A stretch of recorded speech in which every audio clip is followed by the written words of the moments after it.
Coming up in Season 3. It's a really big question for these guys. Coming up in Season 3. Who are they going to focus on?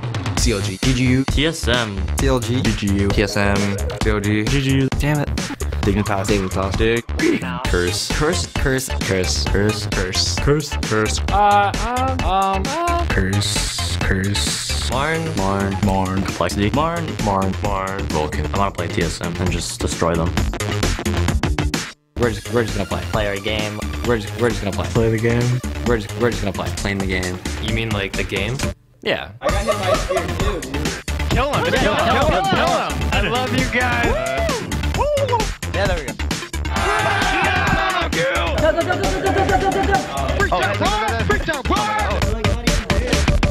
I'm so good at this game. Oh my god. I wish I was still good at this game. Welcome, ladies and gentlemen, to the North American LCS live in Los Angeles. I'm Rivington Bison III, and joining me is Sam, Kobe24, Hartman Kensler. We're glad to have you all back as the second week of competition continues, and of course, yesterday ended with a reinvigorated Dignitas finding their groove in a well-earned victory over TSM. Yeah, everyone who was nervous about Dignitas' rocky start last week should remember this is a best-of-1 format, so someone could just be having an off day or forget their settings or their runes. Hot shot. So you got to keep that in mind, especially with Marn and Complexity starting off with one loss each. Right. It's just the best of one, so that's okay. Curse still undefeated, though. They have showed a little bit of weakness getting behind in gold at some points in the games. Now, well, with week 2 starting off with all of this action we just talked about, let's take a look at how everything happened yesterday. In the first game of the day, the underdog Team Marn took on Dignitas in their LCS debut. Dignitas was looking to turn things around after going 1-2 in the first week. Dignitas dominated early. Crumb's Lee Sin spotted Claky D hiding in a brush and picked up an easy first blood. Wall, Claky D takes a cue, the Ignite is on, the first blood coming in for Crumbs. After a team fight over Marn's red buff, a legendary I'm a Cutie Pie helped Dignitas push their lead to 9-2. They flash to shut down Heartbeat. They know if this game goes late, they're not going to be able to hold off the Kog'Maw, so they take him out now. Dignitas made quick work of Team Marn, taking down the Nexus in just 25 minutes. It's a good day to be a cutie pie. Aw. Valentine's Day. In a rematch of Week 1, we had TSM taking on Vulcan. Vulcan was looking to avenge their Week 1 loss. At just 20 minutes, TSM began to take control of the game. Reginald's sacrifice allowed TSM to take mid-turret. But they all get caught in the ultimate. This is what they wanted from the Cataclysm. TSM pushed their advantage, and behind a beautiful Orianna Misfortune ult combo, they would win a 3-for-0 exchange and push their lead to 19-8. The double kill coming in as the MF ultimate as well, shredding down Vulcan. TSM took full control of Vulcan's base, and after another Reginald double kill, they would push their way to the win. A beautiful shockwave grabs 3, locked down by Solar Flare. They can't even move for a good 3 seconds. TSM looks to have full control of Vulcan's base. Making their LCS debut, Complexity faced off the perfect 3-0 Curse. First blood went to Voyboy's Elise when he took down Nick Wu's Renekton. Nick Wu has flash, he uses it, but there's the repel. Voyboy is gonna get first blood. Nice pickup there. Nick Wu quickly turned things around, returning the favor to Voyboy. Oh, he gets the wish! Voyboy's got turret aggro, he gets stunned, and Nick Wu picks it up 1-for-1. At just over 25 minutes, Complexity would try to take Dragon, but Curse would turn them away. Great laser, they're gonna go now for Saint. A flash out from Brunshu, can they pick up the kills? Elise finds one, Element finds another. They are starting to mop. And after a beautiful sidestep by Cop, Explosion's not gonna beat up Saint. they would win the fight 4-1. He's healing from his W, and they got a 4-for-1. From there, Curse would have no problems rolling their way to victory. Yes, Complexity unfortunately starting out 0-1, but Gratz Curse, they are remaining undefeated. Two teams who are very familiar with each other, TSM and Dignitas, faced off in the last matchup of the day. Just under 5 minutes into the game, Scar picked up a double kill and double buffs that would allow his Diana to snowball the game in Dignitas' favor. And the counter gank is here from Crumbs, the odd one. He already burned his flash. Can they get the last bit of damage? There's the Q, and Scara gets double buffs. He's gonna like that one quite a lot. He picked up another double kill to strengthen Dignitas' lead. His Scar whips the E. Cutie Pie trying to run away. He's been exhausted. Puts the ult down. Dyrus shows up. That's gonna be a kill. But they've traded back to Leona and Ezreal, both dead. And behind Scara's dominating Diana, Dignitas would make it look easy against a previously 3-1 TSM. That is the game. Amazing, amazing play by Dignitas. A complete reversal from last week's match. And with all the awesome action from yesterday's play, let's take a look at our standings right now. It's going to be Curse still on top at 4-0. Dignitas and Team Solo Mid holding that 3-2 spot as Counter Logic is 2-1 right now. Complexity 0-1 along with Marn, Good Game University, and Vulcan. Actually, those last four still looking to pick up a win here. But let's see who's going head-to-head today. First up, it's going to be Curse versus Vulcan. Zuna and Vulcan will be looking to pick up their first win and hand Curse their first loss. Yeah. Well, next up is going to be Dignitas take on Good Game University. GGU's made some roster changes and are also looking to get their first win, but Dignitas are on a hot streak. And then it's going to be time for the veterans of TSM to take on Marn. Marn looks shaky in their debut, and Team Solo Mid will be looking to take control quickly over the less experienced Marn. And closing out the day, we have GGU versus Vulcan. Both teams are hungry for wins, so expect that to be a tense match. Now, Kobe, we've seen some interesting strategies coming out of Thursday's games. What are these? What have we been seeing, and what can we look to see? Well, the first thing that comes to mind are TSM's 3v2 tower dives that they've been doing a lot. For the most part, they've been successful, but they've become predictable. Another really successful strategy that I liked was Latimor's early dragon over the wall, which reminds me of Diamond Prox on the EU side. But Latimortis actually called up Soraka from the bottom lane, give him a heal over the wall, level 2 heal, adding that extra armor, and it just made it so much easier for him. Right on. It's also worth mentioning, Renekton picked every single game yesterday, for sure. but he only went 1 game out of the 4 games. So It's the only thing that Darius was able to find the win. Yeah. But he also has teleport all the time, so we'll see if that becomes the trend as well, and maybe you can get a few more W's for the Renektons in the world. Yes. I know that'd make Renekton bot quite happy. But guys, now we'd like to hear your opinions coming into this. Log on to Twitter and tell us which champion is most underrated and why. Tweet us your answers to @LOL eSports, and don't forget to use the hashtag LCS. We'll be responding to your thoughts live on air later in the broadcast. So get to work and give us some of those Twitter questions. The first match of the day is right around the corner when we come to Curse versus Vulcan. Guys, don't go anywhere.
Yeah, everybody says we're like the party team and all that, and then it's like, well, I mean, that's what you see on camera sometimes, but you also maybe not see like the 10 hours we practice too, so it's work hard, play hard. We're just going to be playing like we always usually do and just get everything set in motion to be ready for the season. That's the way to do it.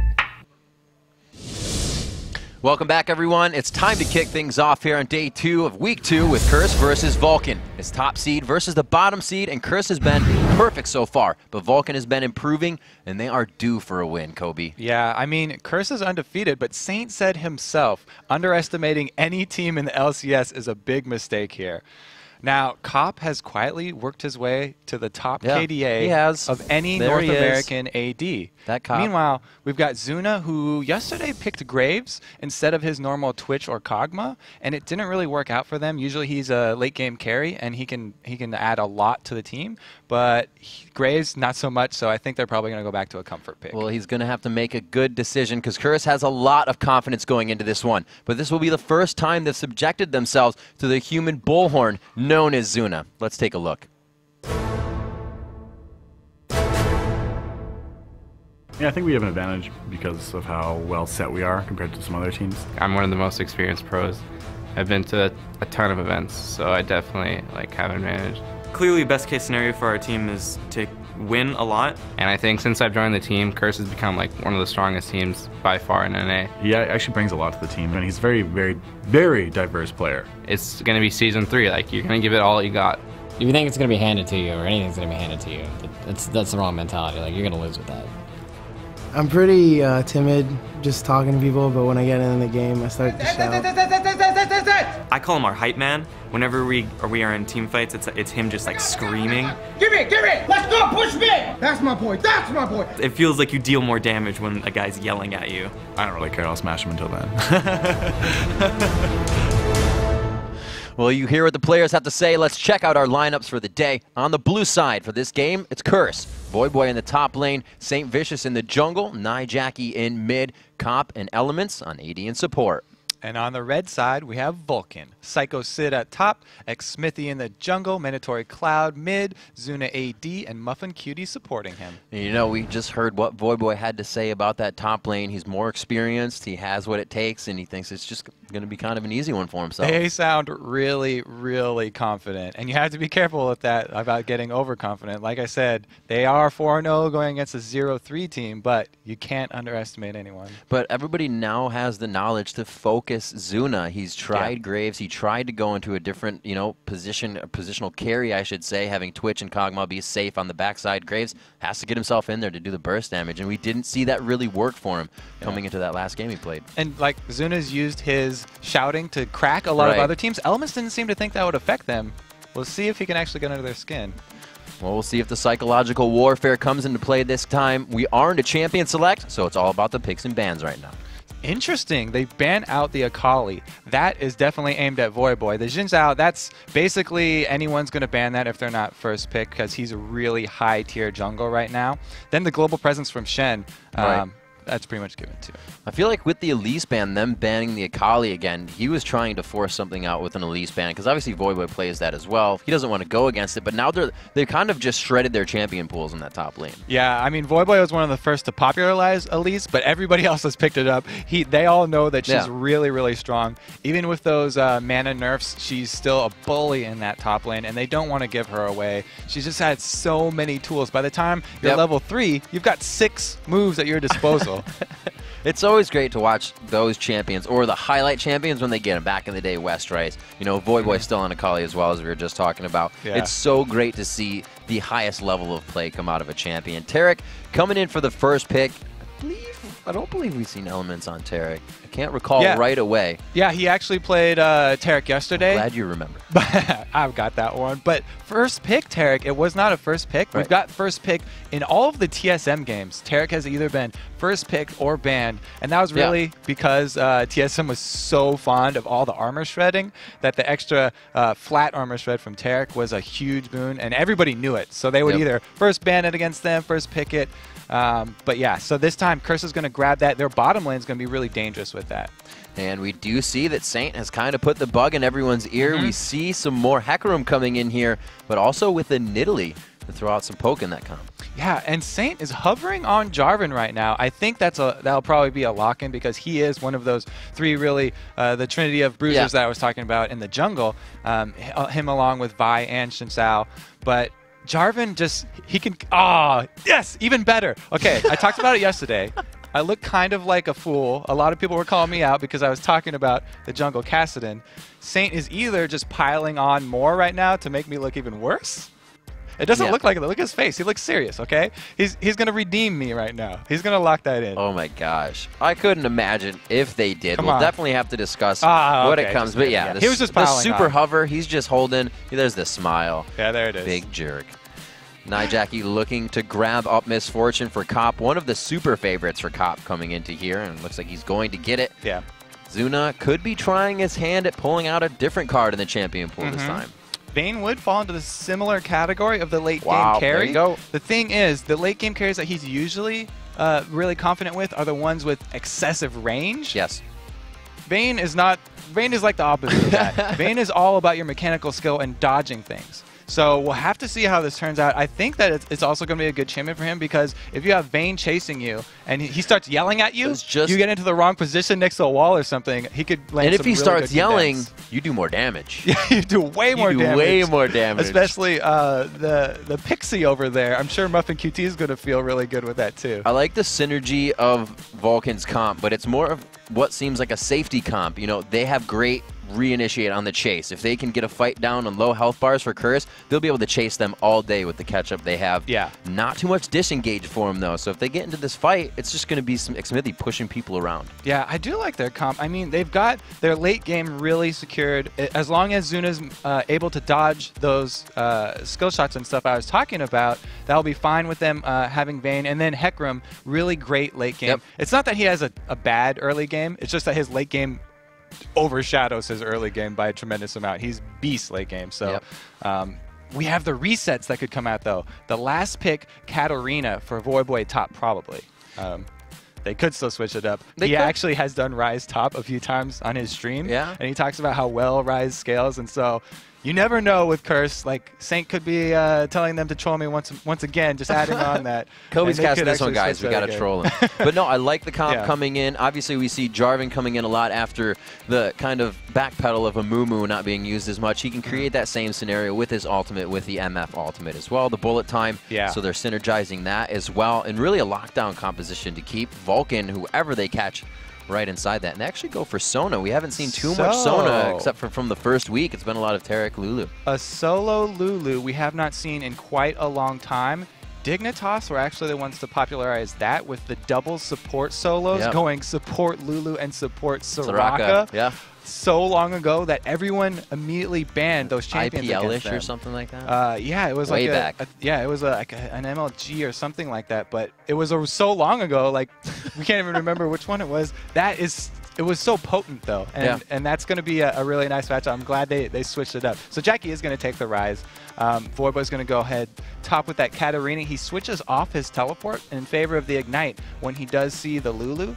So that says that he's not confident enough in that lane to be able to run support also. He's going to need the extra lane presence of having that Ignite in his pocket. And I'm happy, not happy, but interested to see, Jackie on Rise. Obviously does play him, but it's not really Jackie's playstyle right off the bat. He's a little bit more passive than he is aggressive, than he is, a Rise just bombing through the jungle is what we'll see, tanky as hell, through the middle of the fight, trying to rune prison someone to start the fight. So it's interesting to see these guys having to definitely bring these champions into their pool and know they have to bring them out for matches like this. Yesterday he used them and he did pretty well. They had some road bumps there in the mid game, but they definitely came back strong. They were able to finish it out, and that's really been the story with Curse. Even though they have had a few hiccups in a couple games, they're always able to pull it together in the late game and finish it off. Like, nobody has been able to finish off a game against them. Well, let's see. They could be handed their first loss here between Curse and Vulcan. It's up to Vulcan to make that happen within this matchup. Here we go, guys. We are on to Summoner's Rift, and we are going to see what these two teams try to produce here. for your first game of the day. All right, so Voidboy actually switching at the last second back to the teleport from that Ignite, and this could mean a 2 versus 1 situation. We have Vayne at top. So they're spreading out. Pretty much Vulcan is going with the defensive line. As Curse goes for an invade, they see Smithy, and he sort of pops a ward out of his rear there. They're all next to him, though, and they're able to take it out. That's great. Gold for them. Curse already up in gold lead, but you can't even see it. It's just so incremental. Yes. They are still going for a push on here. They see one.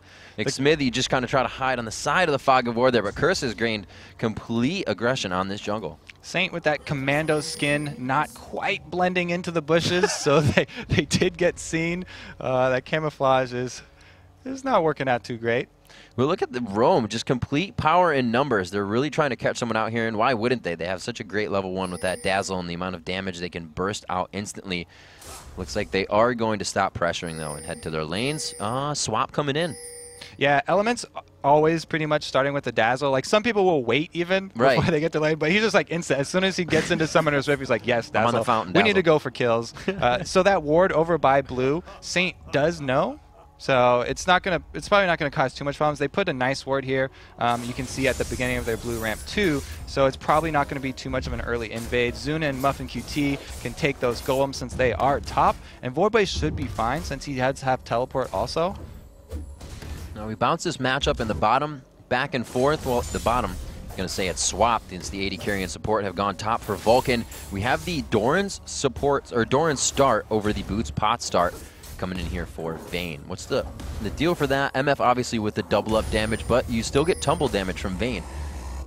Cop is so confident with MF. He said so many times before that this is his favorite champion right now. Okay. And we've seen him start with that Doran's Blade. Look at him just bullying, especially when you know you're going into a 2 versus 1 lane. You don't need this extra sustain from pots, and you just want the extra damage from a Doran's Blade because the single person in your lane is not going to harass you down. The only danger is when a jungler does come and they do try and do a counter gank or something. In that case, Doran's Blade is a much better item to have because you've got the extra maximum HP and you've got that extra damage, so good job by him. You don't really want to get those pots for the sustain because you're not going to get harassed. And as we look at the top and the bottom lane, this swap comes in, knowing that Nidalee is still an exceptional 2v1. You're going up against a Katarina in the respective swap lane, mana to no mana.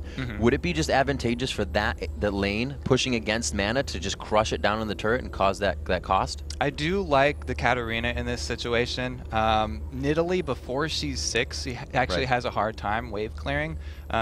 Once she turns into cat form, then at the turret she can do a few. I mean, the heal is going to help her a little bit, but that's not really the problem nowadays with the 2 versus 1 lanes. They're always looking for shoving that lane, either getting the early turret or bringing the jungler over for that early 3-man dive and getting a kill. In both of those situations, Nidalee's in a little bit of a questionable situation, so hopefully he'll be able to hold out until he gets to level 6, at which point he will be able to move a lot easier. And how do you feel about personal preference? The biscuit grab coming from Xmithy in the jungle going in that support column. I love getting those, the extra biscuit. Anytime you're going to go into the utility tree, it's always nice to pick that up, especially the wards too, the very short-term wards. Those are great for the early invades. Me as a jungler, I always like to have as much information at the beginning of the match as you can, because so much of the match is really decided by that the first few minutes. And with everybody buying so many more wards, and there's the sight stones, and there's so many free wards, it's become a bit more dangerous for those junglers to do early invades. For sure. So you have to pick and choose. Like we saw, it was Claky D yesterday. He went for a very early gank. He was sitting on a ward, and everyone just felt so bad for him because he was sitting there. Crumbs just comes up, bam, Q. That's an instant first blood. Yeah, it's things like that when you think you have the upper hand and they're able to turn it on your head. It's kind of like when KX was talking about the psychological warfare that Zuna puts in with the yelling, right? You're kind of thrown off base for 10 seconds to come back in, and sometimes that's enough for a team to take the turret, grab map vision, but we're back into the match. Nothing really happened here. 3 minutes in as we get an issue situated. 3 minutes on the clock. As I said, no real gold lead coming in since there's been no pressure in the lanes. If you're just joining us, Rivington III here, and Kobe24 bringing you the first match for your second week, day 2 here of the LCS. Looks like Saint going for aggression here. First time in the matchup, it's going to be double buff Saint on to Mandatory Cloud. This is the first time we've also seen Lulu in mid. Howell should be able to handle the pressure. Xmithy coming in for the gank, or the counter gank rather. He's got the proc down the slow onto Saint Vicious. Nijaki trying to focus on that low health. The Rune Prison comes out. A great flash, dodges the flag toss. He goes off, and it looks like they both get out alive. That was such a risky play from Saint going in there with sub 100 HP, but he is able to pull it off. The flash away over for one more auto attack onto Hecarim, landing that slow, and they both come out just fine from that. The ignite burn from Rise, but he still has his flash, so he's up a flash in that mid lane on Lulu now. You know, Kobe, they, like you said, aggressive, but I think they know the advantage if they can get Nijaki or himself first blood. It's such a good advantage for them. Boy, so much aggression on him in the top lane right now. They're not even really focusing on him. They just want to get this turret down. They want to swap the lanes, and it seems like they want to push this out of the laning phase quite quick. Yeah, since everybody's putting that defensive ward by their own ramps on these 2v1 lanes, wow, Voyboy with the very last little Teemo right there of the condemn. It gets him into the turret and then gets that bonus damage. We go back into the mid lane. Mandatory Cloud actually chooses to stay after that tussle. He burned his flash and he burned his ignite, but he feels safe with the ability kits, or the kit rather, of Lulu to get out of any gank situations. Nijaki also playing pretty passive here, but here comes Saint. He's not trying to lead anything on. Yeah, I like this play because once you burn the flash out of a middle, you're Jarvan. He still has a gap closer. He can go back and continue ganking that lane. Mandatory Cloud is playing very safe right now, though, so he's not in any danger. And Saint, if he wanted to make something successful, he'd have to wait till a time like now where he's fully pushed up. However, Smithy in his background, going to be able to protect that. Yeah, like you just mentioned, Xmithy doing a great job of what Crumb said yesterday. If you don't see the jungler too much, you have to predict what he's going to do. Like you said, they blew the flash in middle, and Xmithy read Saint for the comeback. But he leaves the lane that time, and Saint stays aggressive here. They go back in. He gets the Glitter Lance, but not onto Jackie. But Jackie stopped to auto attack. It happened the best way for Mandatory Cloud. It's going to be Saint probably coming back into the flash from Jackie. They look to grab first blood, and it goes to Saint Vicious. Xmithy coming in. He could find some trouble here, but it's a low mana bar for Nijaki. Saint is saying run. Nijaki's saying keep going, Saint. And it's going to be Xmithy on the trail here. He gets the red buff proc on. It's going to be taken away. Can he get the next one on the Q? Misses. He's got one more attack, and he finds it just over the edge. Saint could have thrown a knock-up Jackie's wave at the very end of that. Yeah, at some point, that became a little too extended of a run. Yeah, maybe they thought they were going to be okay. But anyway, they did get the first blood. Now Saint is going to trade blows with Smithy. It seems like it's a little late for that, buddy.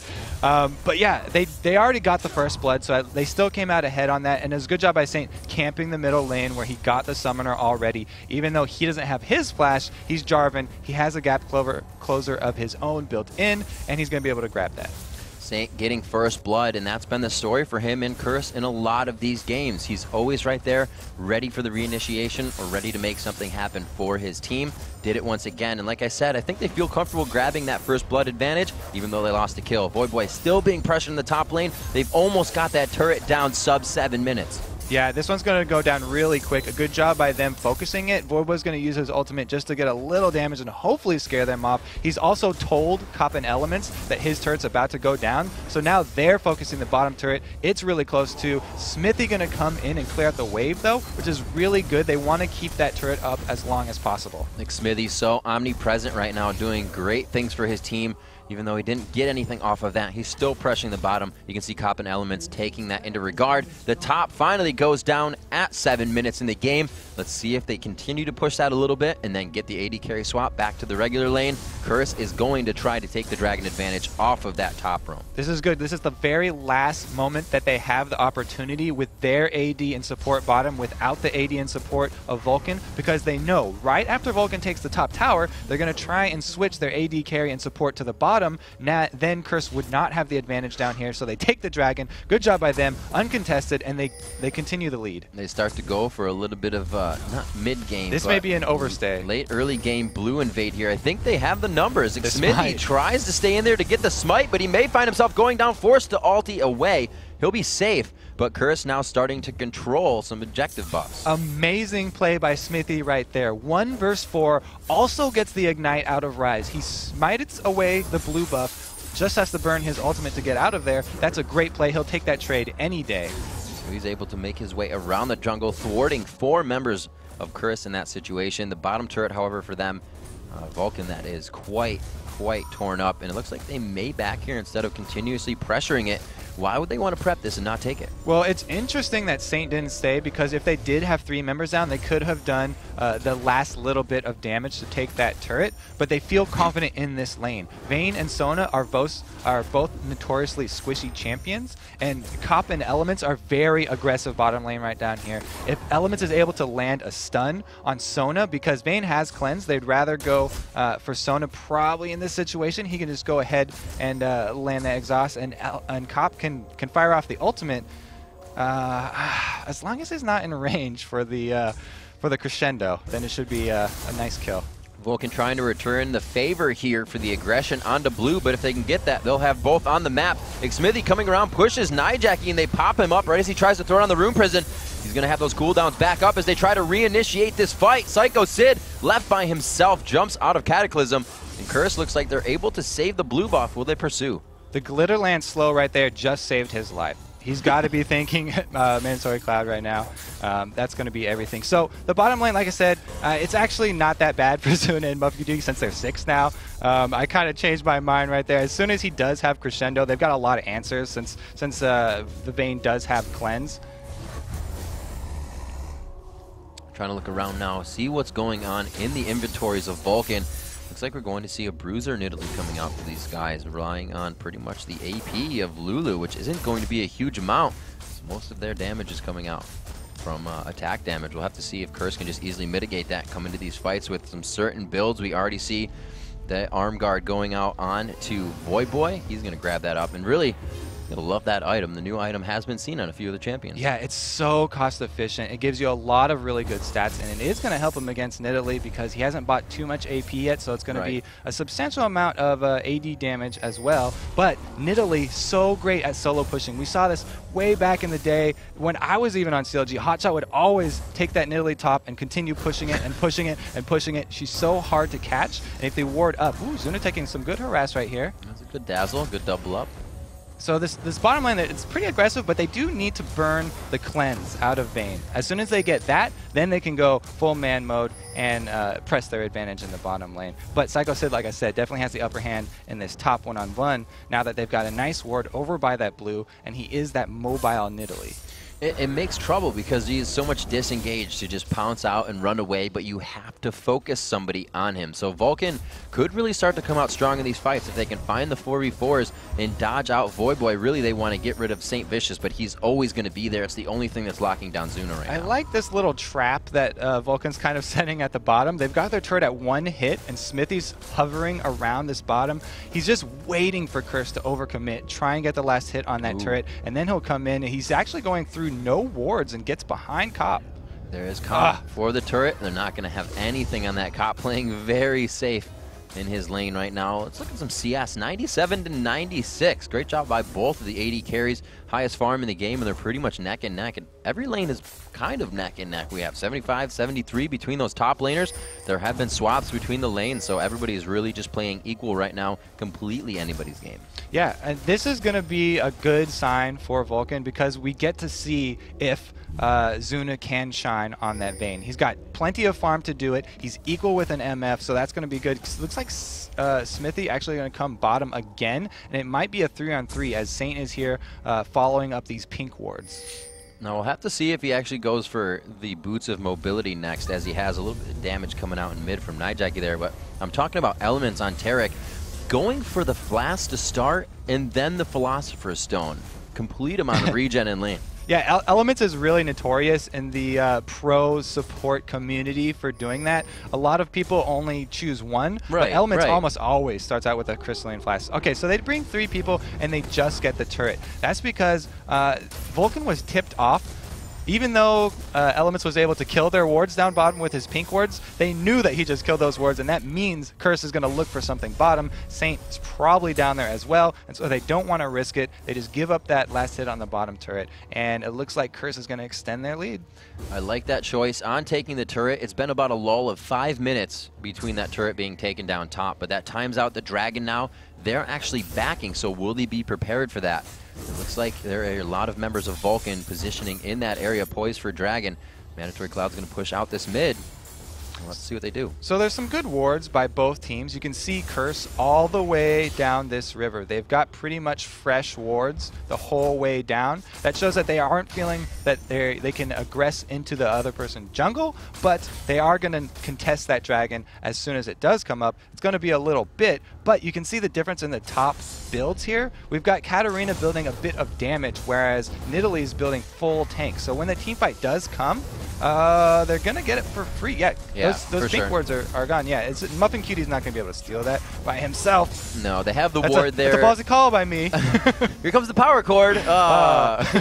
They do get the pink ward, though. Cop forced to cleanse that one off. A great Cataclysm does lock in vain. There's the ultimate, but Smithy's going to head back into the fight. A lot of focus onto St. Vicious. Cop is able to do so much free damage, and he picks up a kill for himself there as they chase them out. Curse had a great position advantage on this one. They're going to turn it around. There's the teleport from Voyboy, and it's going to leave Psycho Sid top. Yeah, so that teleport, they don't get anything really out after that. It was already a 1-for-1 trade, and now Psycho Sid's going to be able to get this top turret because he's just sitting up there shoving, sort of in a Stanley-esque way that that Nidalee just never leaves lane.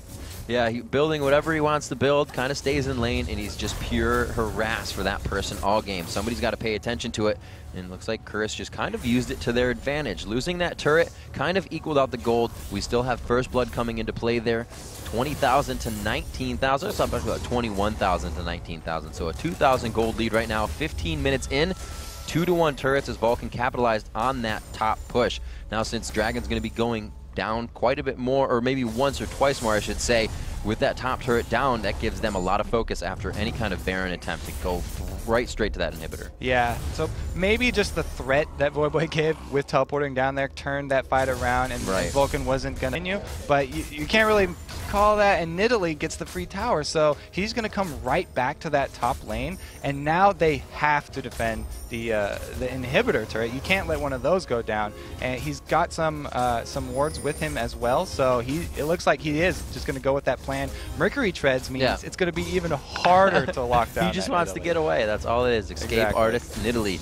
We actually see the Sheen build coming out here for Hackeroom, trying to put out more damage there. He went for the stone as well on the build, that becoming cheaper, keeping that regen in the jungle for himself. Smithy playing quite well. Props to him this game so far. 1-0-1, omnipresent in each lane, and really keeping up with Saint. Yeah, he looks a little bit spread out. Over Saint, a little bit spread out in that build. Iceborne Gauntlet's really popular on him, so that's probably what the Sheen is going to build into. But a lot of people have been upgrading to that Elder Lizard first. From the Sightstone, and then he's also got 2 of these pieces that could turn into an Aegis. An early Aegis of the Legion would be nice for them. It doesn't look like they're planning on team fighting though, because they have that solo Nidalee top that's just going to keep shoving and shoving and shoving. So the 80 carries now in Bloodthirster VUL, 140 CS in each. They are just keeping things neck and neck as they mirror that kill score. 1 kill coming in for Cop and 1 assist coming in for Zuna. He needs to get himself a little more fed. They're still all right. It's Vayne. They have that late game coming in from her. Cop, if he can continue to push these lanes here, St. Vicious giving him a little bit of backup. Here comes Elements on the backside as well. They could be looking to take this turret, and really, you're seeing the only thing that can push back Psycho Sid's Nidalee right now. Yeah, they have to do something right now, because Voyboy is going to be losing this turret eventually down bottom. It's again back to the old 2-versus-1 situation. A nice, he's taking a lot of harass there, Smithy. They might have to back off. Elements with the ult down now though. You can see the magic resistance helping a bit, but that armor Cop is just going right through the shots. Like Smithy forced to kind of take a back seat in this top 3v1, but he's just kind of waiting in the wings to come back in. If they can get a good stun under the turret, not stun, but crowd control under the turret, they'll be able to do something. But there we go, they're going to get the second turret, even those up. Actually, the third one goes down bottom, so they're just going to try to creep up to even it up. 18 minutes in here. Jackie trying to keep that mid forced. See what Mandatory Cloud is doing. They're 129 to 121 as well. These lanes are just back and forth. Yeah, another little trick about diving with a Taric on your team, if he uses his Shatter, only his little portion of the armor goes down. The aura is still there, so everybody else is still going to get the benefit. You don't have to yell at your Taric if he uses the Shatter. It wasn't always the case. Yeah, it used to be, but it was changed. It was changed a bit ago, and it's a change for the better. Oh, for sure. Definitely promoting that team play from Taric, so that you don't feel bad using your Shatter because you're going to reduce the armor of your teammates. Oh, man. Yeah, that was a great change. 2-2 is still the score as both of these teams just stare at each other as they come into the fights. They usually come out with 1-1 and say that's enough. We haven't really seen a full drawn-out team fight between these guys. We did kind of see one where Cop was able to take down Muffin Cutie and they pushed Vulcan into their own jungle for that blue, and we saw Smithy steal it. But still, it was only the 1-for-1. They're finding ways out of these fights. The first real engagement here is going to turn the tide of the game so big. Yeah, and Jackie's really still at the beginning of his ramp up on both those mana items. He did this last time also, where he got the tier as well. Oh, Smithy coming in from the back. Smithy, there it is. The crescendo goes out. This could be that engagement. Both teams are just face to face. Suna taking a lot. He can't get back in to do damage. They've done a great job at sectioning him out, but again, they can't find the kills. There's just low HP. Psycho Sid finds his way into the fight, and again, nobody dies on that one. Yeah, nobody dies on that one, but 2 people have to go back. So basically, they traded Saint for the AD carry in the rest of this fight. Are they going to be able to finish off this turret? It's only 3 more shots. They do still have Cop. Oh, Smithy, wow. If that was a double up, that would have not been fun for him. They take the turret. They're going to get a little bit more aggression here.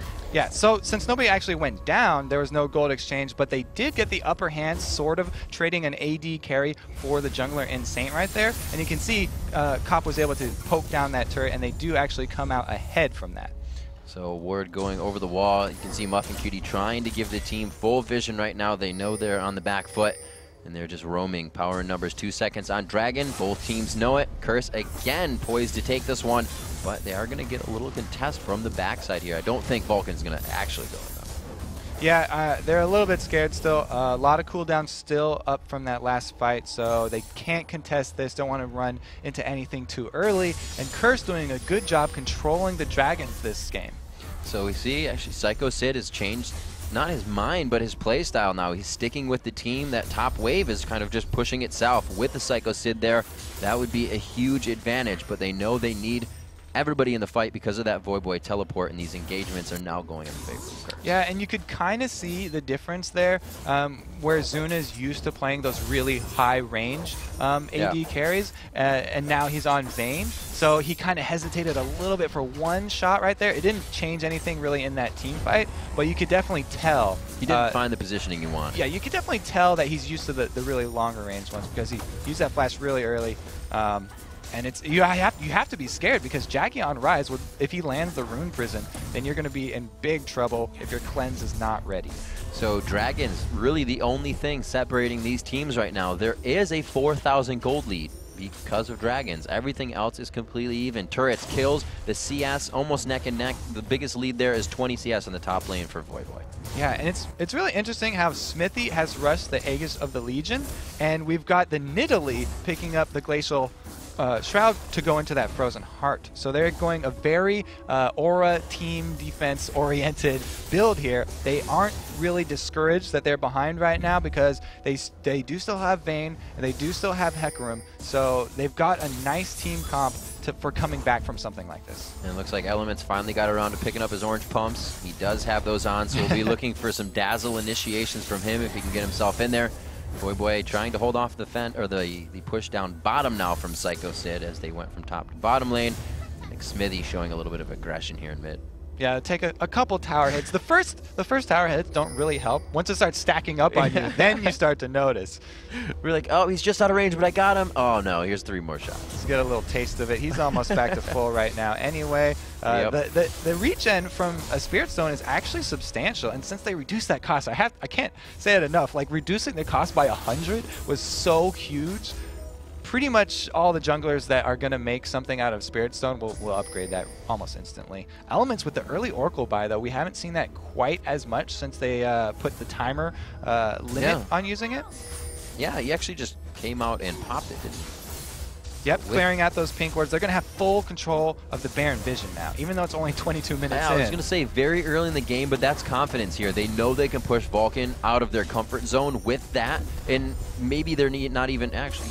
Trap does have a lot of damage, as I was just about to say. Maybe they're just going to go for a quick bait, which is the better idea at 22 minutes, but they do have the damage here. Yeah, well, something that will tick you off that they're looking for a team fight is that Cop bought a red pot. Right. So that's a huge spike in damage, and if as soon as he decides to pop that, they're definitely going to want to force something, because that'll be huge going along with his Bloodthirster. He's going to have great sustain, and her ultimate scales really well with AD. You don't have to rush the Black Cleaver. It's just a great item that synergizes well with her. I got to try using that red pot thing, because usually I'll come out of a fight and I still have it. The whole part where you actually use the actives that you've got. It's great. It's great. It's what you're supposed to do. It's a good plan to get that, but the execution sometimes. Just hovering here Look on the at this outside. bait No right vision. here. Oh, they dive in. Will they get the Cataclysm down onto Zuna? They attack. Here comes the teleport from Voyboy. They get a good stun down. He's forced to flash and cleanse. His ult is on, but it's forced to use. He's using it defensively to get away. Mandatory Cloud forced to flash as well. Curse is just on the click run here. They're forcing the summoner spells. A good push back as they're going to split here.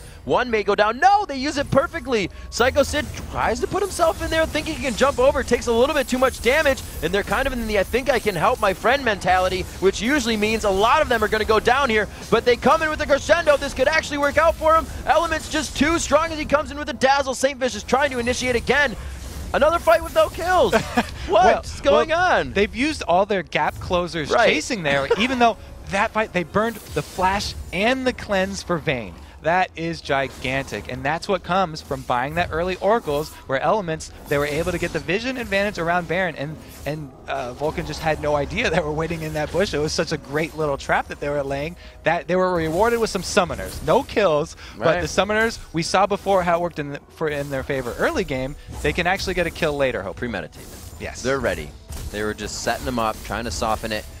This looked like Psycho Sid trying to clear this top wave. Vulcan in a very sticky situation if they get engaged on right now. Usually 1-2 and one offensive summoner. So Voyboy still has his flash, a very scary Katarina. Jarvan, St. Vicious still has his flash. That's a huge range initiation if the flag toss doesn't make it. Flash and then Cataclysm. These guys are looking to pressure the Baron. They have the Oracle still, Kobe, and it looks like only contest is going to come from that Nidalee.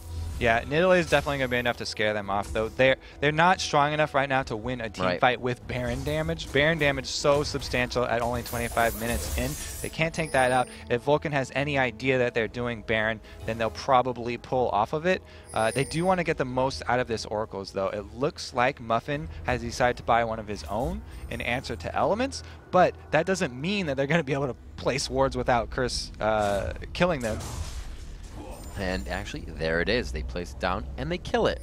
That's what you want to do. The pink man with the pink eyeball above his head, killing pink wards. And there it is. Again, they try to pressure onto the Baron, trying to draw Vulcan out of their hiding spot right now. Nijaki, well, they see Nijaki in mid, so that kind of stops the engagement from Vulcan. Trying to get in there. They get some good damage on. A shield coming in from Mandatory Cloud mitigates a bit of the damage, but Smithy's left with 75%. And if they can get that with really out-trading anything back, these fights are not going to start well for them. They're probably not going to contest this dragon either, because there's no teleport on Psycho Sid. He's just that single lane shoving Nidalee. And it looks like Voyboy going to go ahead and try to shove him off. He does have a blue pot now, so with the turret to help him, he'll be fine. Besides that, though, it's a free dragon for Curse, and it looks like Vulcan are just bleeding a little bit more money as the time wears on. That's scary. Vulcan's trying to pressure these turrets. They were tanking that one out. If anybody were to be caught there, they would completely have lost that fight. They are making some dangerous moves, but they have to right now. This is one of them. Great damage onto Cop, but he's on the outside. The crescendo stops the bullet time almost completely. Can they turn this one around? They're just taking way too much damage. Smithy trying to put out the DPS, but he cannot. Elements just standing there taking all the shots for his team. It's the only thing that Zuna has to focus, and it's not going to equal a kill. It's going to be 3-1. St. Vicious went down a little bit earlier on that, but Curse finds their first definitive fight win. See, that's kind of a problem when you have the Nidalee doing the solo shove, and she's not able to get there as quick as Katarina. The rest of your team starting to engage themselves is actually a 4-on-5, and with the Vayne's cleanse and flash being down at the very time that they started the fight, then it was not that good. It's a good thing that the cleanse is on low cooldown, because that was the only thing that enabled Zuna to leave that fight. He basically used cleanse as soon as the cooldown came back up, so he's making great use out of that one, but they do lose another turret, and they did lose that fight. The armor aura coming from Tarek right now. Like I said, it's going to be pretty much mandatory Cloud coming out with the AP damage, the magic damage. Everybody else is going to be hitting with that AD, and they have everything they need to shut that down. In the middle of the fight, it just looked like Curse's health bars didn't move. Yeah, and they're really relying on Vayne for most of their damage. Lulu's pretty good with that death cap, but Nidalee has built 0 damage at all. She is a pure tank. She's just the one that wants to stick in the lane and try and shove. They aren't really executing that strategy as I thought they might. You actually see the Seeker's Arm Guard being bought by Voyboy just as, you know, a pre-item, not even finishing that out yet, just wanted the stats from it so we can see how effective and how much the pros are really liking that item. Yeah, he's really been in favor of getting that Rylai's first. Saw it last time as well. He really likes the slow, and that's great in this comp too, because we've seen so many fights where they burn a lot of summer spells and stuff, but they don't end up with a kill with an extra slow that could change the situation. Voyboy taking a bit of harass here from Psycho Sid, and it's not something we poked at in the beginning of the game, but Vulcan has a lot of chase, but not disengage. Well, really their disengage is to just turn tail and head out with the chase that they have. So like you said, that Ryla is going to help a little bit more. It definitely helps to stop that composition synergy. Vulcan's trying to get out of the speed. Cop, St. Vicious, and Elements just kind of hanging out the front door here, taking some shots on the inhibitor, drawing that aggression, playing the mind games right now with Vulcan, just showing the dominance on the map. Saint trying to blow the cooldowns as he stands in front. They look to take this inhibitor as it goes down. They are able to stop it there, but Smithy almost gets shredded down immediately right there. Saint may find his way out of this. They get Muff and Cutie to go down, and they are forced back out of the fight without even a turret to fight on them. All right, so Voyboy had teleport up that whole time, so even if Psycho Sid was able to get something, like, Voyboy teleported in, it's just going to be the end of the game. Like, they crushed it down. That's all they needed for the last fight, and they were able to take down the Nexus. Just off of that, Mandatory Cloud and Psycho Sid trying to hold this one in. It's going to be 30 minutes in that all Curse needed to take this one out. Really the teleport coming in for Voyboy. Like you said, he didn't even have to use it there, but when he did, it just became tenfold the game. I was kind of speechless right there because like the Nidalee, the solo shove, they kept on using it, but he had no way to get back, and Voyboy's got a teleport up. He didn't teleport in to get any kills. Like they got the kills themselves, but even if they had been able to contest that 4v4, then Voyboy was going to teleport in, and there was pretty much nothing that they could pull out with that. I don't like sending Nidalee down there again. They continued to do the split push with her, and she was not really a factor in this game. She got some turrets. Yeah. But Curse was happy to give up those turrets in exchange for plenty of kills, global objectives. They took a lot more money, and then they just shoved it right down the middle. It's absolutely amazing because you need to go back, watch the replay, and look at the scoreboard of this. And we actually have a replay to come up as well. How fancy about that? So let's check that out. Kobe, let's see what happens in this engagement. Okay, so this is the engagement where Smithy wants to go in because he sees Cop in a really bad situation. Cop does use his cleanse and he gets down to half, but Zuna on the short range AD carry was a little bit overcommitted. Saint gets everyone in that cataclysm. Amazing. And they just take so much damage from everyone all being swooped in there. Then Psycho Sid finally comes in at the end, right? And like I said, he didn't have much of an impact on this game, and that was really why. Like, he built all tanky, so he couldn't really add damage to the team fights, which was like, okay, what am I going to do now? I guess, you know, just keep on split pushing, but you're split pushing without a way to get back to the team.